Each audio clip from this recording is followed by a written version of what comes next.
Yo, what's good? It's your man 100 Grand Ross with The Rock Never Stops. Today I want to do this video about Tyrese Maxey, the NBA's best kept secret. If you enjoyed the video, smash this like button for me, hit subscribe and the bell for notifications.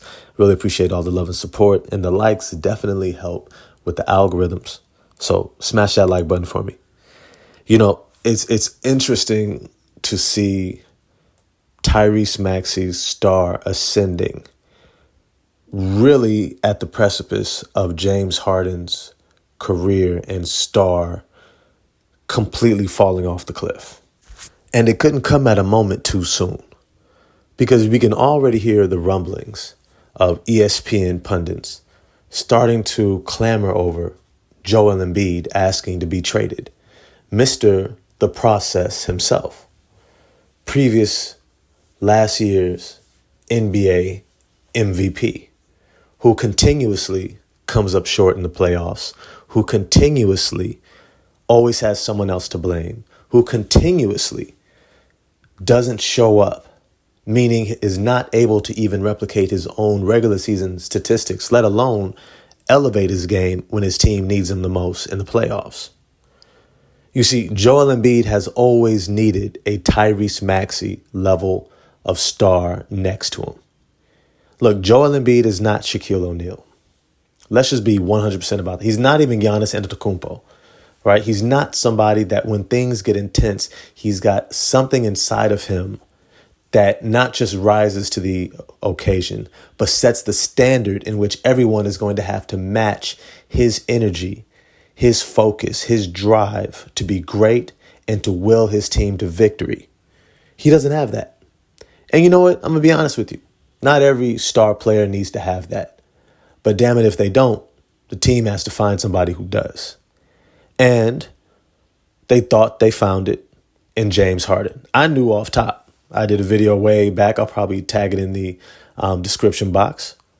But I knew off top this pairing was never going to work.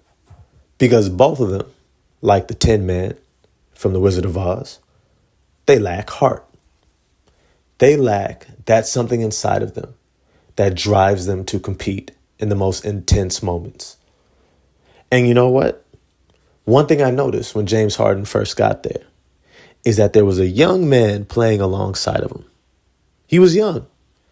It was hard for him to be able to step into that role, demand the ball from James Harden, demand the ball from Joel Embiid, to let them know, look, you guys may not be ready for this moment, but give me the ball. I believe in my talent and ability to help my team win in these highest of leverage stake games.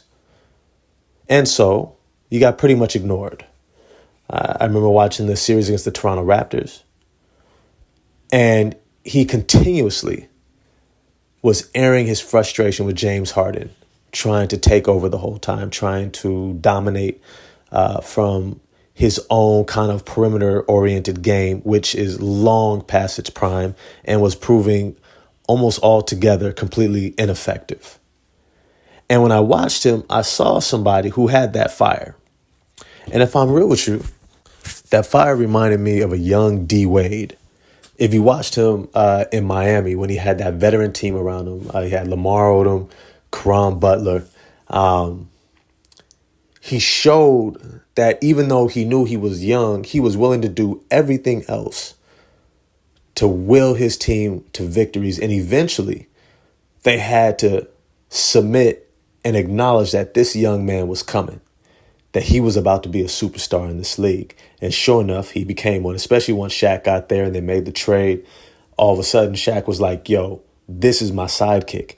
And, you know, some of y'all may not like this, but I do believe that D. Wade is one of those dudes where if he was partnered with Shaq from the very beginning, yo, they'd have been in the same city their whole career. And they would have had 7, 8, 9, 10 championships because it was a beautiful pairing. All that's to say is that there's few superstars who have that type of pedigree. And I'm not saying Tyrese Maxey is there already, but he has the DNA. He has the blueprint. And you saw it when he was going up against Damian Lillard.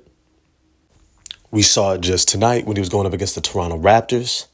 He has a certain level of awareness of the moment.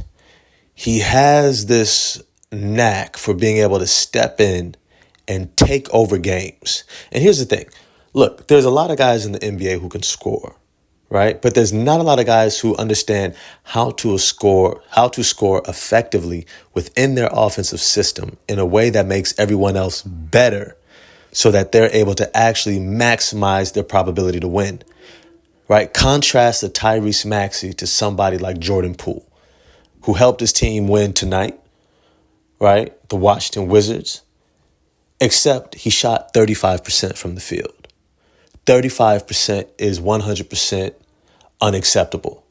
If you're shooting 35% to get up 25 points, or I think it was like 27 points, what that tells me is that you're a volume shooter. You need a lot of shots to get yourself going.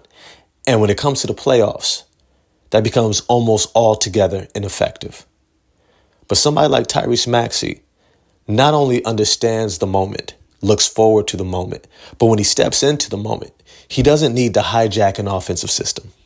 He doesn't need to become a black hole. He doesn't need to stop the flow of the offense. He actually adds to it by filling in, by being able to do the simple things at an elite level. I mean, catch and shoot, right? Straight line drives, right? Pull up for a jump shot. He's able to execute all these different things at such a high level that it forces the defense to overcompensate. And this is when he's able to go into his bag. And this year, he's about as deep into his bag as we've ever seen him. I think this year we're about to see Tyrese Maxey take that Bradley Beal type leap, right? When he began to up his scoring average into the upper 20s per game. And with James Harden gone, it is not a moment too soon. Because Joel Embiid needs a sidekick. And what we saw tonight, when the Toronto Raptors had them on the ropes early in the game, Joel Embiid stepped out the game, and Tyrese Maxey single-handedly brought the Philadelphia 76ers not just back into the game, but took the lead and took control, most importantly, took control of the game behind him, behind his efforts. Not only was he scoring, but he was also playing defense. And this is a major thing. When you're looking at becoming a championship team, you have to have guys who play both ends of the ball who are your best players. When you have your best players who do not play defense, you immediately become stunted. You become a liability.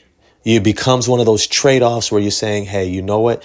We're going to try to maximize this offense that this guy gives us, knowing that we have to make sure we overcompensate because we're going to be giving up so much more on the defensive end because of him. And this is the type of dynamic that most teams find themselves in when it comes to their star player or even superstar player. But if the Philadelphia 76ers are smart, they double down on Tyrese Maxey. They sit James Harden for as long as possible. And when they trade him, which I think they inevitably will, they need to trade him for high-level role players. And I mean 2 to 3 players who can break up his contract so that they can fill in some of these other positions of need, whether it's scoring, two-way player on the wings to surround Tyrese Maxey, maybe some depth in terms of ball handling and playmaking. But wherever they tried to fill it in, maybe even upgrade certain positions, right? But whatever they do, it needs to have in mind, how is it going to enhance Tyrese Maxey? We know who Joel Embiid is. He's a regular season MVP level player. He's not a high stakes player. Now, I know some people are going to be like, what are you talking about? He's had great moments in all sorts of high stake games. Yes, in the regular season, not in the playoffs. And this team from the last 2 years, since Ben Simmons left, is graded on one thing and one thing alone: the playoffs. And if they're going to get past that second round, it's going to be because of this up-and-coming superstar, Tyrese Maxey. But as always, I want to know what you all think. Holler at me in the comment section. Like, subscribe, hit the bell for notifications, and I'm going to get at y'all next time. Peace.